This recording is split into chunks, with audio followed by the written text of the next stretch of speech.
Bonjour. Aujourd'hui, on va continuer chapitre 3, les aliments et ma santé.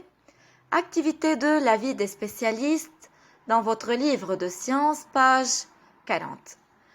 فإذا حكينا عن les catégories d'aliments. حكينا كيف بصنف الأليمون ل3 catégories, ل3 مجموعات. Les aliments énergétiques, أطعمة الطاقة. Les aliments bâtisseurs, أطعمة النمو. Et les aliments protecteurs, أطعمة الصحة. وشفت كل مجموعة شو عندي بعض الأليمون اللي موجودين بكل catégorie. Aujourd'hui, on va parler de la pyramide alimentaire.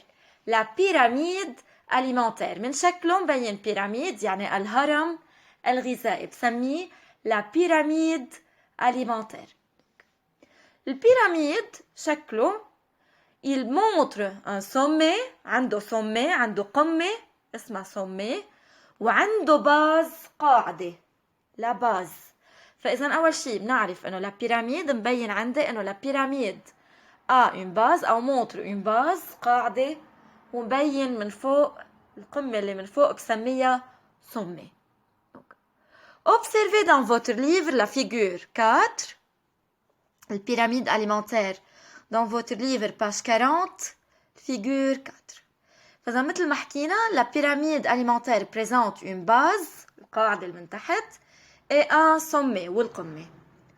بلاحظ إنه الباز اللي تحت هي كتير واسعة. Elle occupe un espace grand, plus grand que l'espace occupé par le sommet. بلاحظ إنه القاعدة واسعة بينما السومي فوق كتير صغير. المساحة اللي بتعملها السومي مساحة السومي كتير صغيرة. شو يعني هيدا الشي؟ يعني أنا كل شي موجود بالسومي الأليمون الموجودين بالسومي لازم آكل منهم كمية كتير قليلة والموجود بالباز لأنه واسعة لازم آكل منه كميات عالية. Donc il faut manger le moins des aliments. لازم آكل أقل شي aliments اللي هن présents au sommet de la pyramide. Les aliments qui sont présents au sommet de la pyramide لازم آكل منهم une faible quantité كمية كتير قليلة لأنه car ce groupe occupe l'espace le plus petit لأنه مساحة مجموعة الموجودة بالسومي بالقمة هي كتير صغيرة. شو هن الأليمون الموجودين بالسومي اللي مش لازم آكل منهم كتير مش لازم كتر منهم؟ عنا الويل الزيت، البير الزبدة اللي هن فيهم دهون والزيوت، الشوكولا والسكرري. وكل شي سكر وحلو لازم خفف منهم أو آكل منهم كميات كتير قليلة. Donc on remarque que la pyramide comprend 6 groupes. إذا بجي بطلع بالبيراميد بلاحظ إنه عندي 6 مجموعات.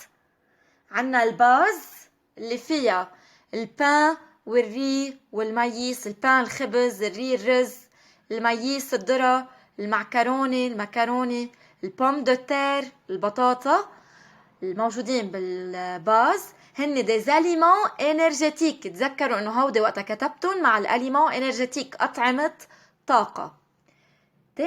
تاني مجموعة بتاني صف بالبيراميد عندي الليجوم الخضار من ميلة والفروي من الميلة التانية اللي صنفناهم des aliments protecteurs أطعمة صحة.